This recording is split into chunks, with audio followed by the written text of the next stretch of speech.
Olwaleero giweze emyaka 10 ku kyekereziya St. Charles Lwanga esangibwa Ntinda mu Kampala efuulibwa ekigo era nga kubadde kwebaza Katonda kw'ossa okujaganya okuva eri abakkiriza.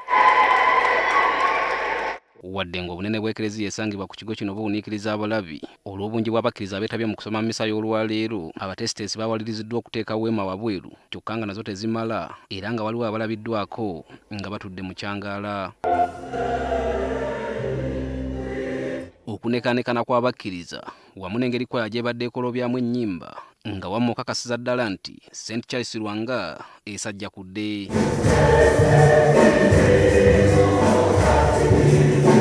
Bw'abadde akulembeddemu okuyimba ekitambiro kya mmisa kino, Ssaabasumba wa Kampala Paul Ssemwogerere atandise na kusaba abakkiriza okubaako ke bafissa okusobola okudduukirira abo abali mu bwetaavu.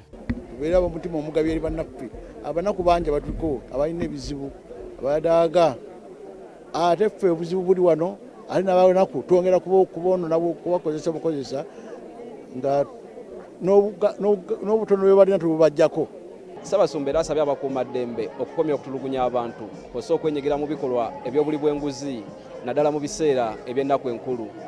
Nti abantu temubabonyaabonya, mubakwate na ddembe, temubakuba bubi, temubasitulugunya nkomera nga bakutte, bakwate ng'abantu. Naye tukyakiraba nti newankubadde mukulu yayogera naye owulirayo ebintu ebigamba nti bano bamubonyabonya, bano bamulira babagobye emisinde, bano babakutte, bano batulugunyiziddwa.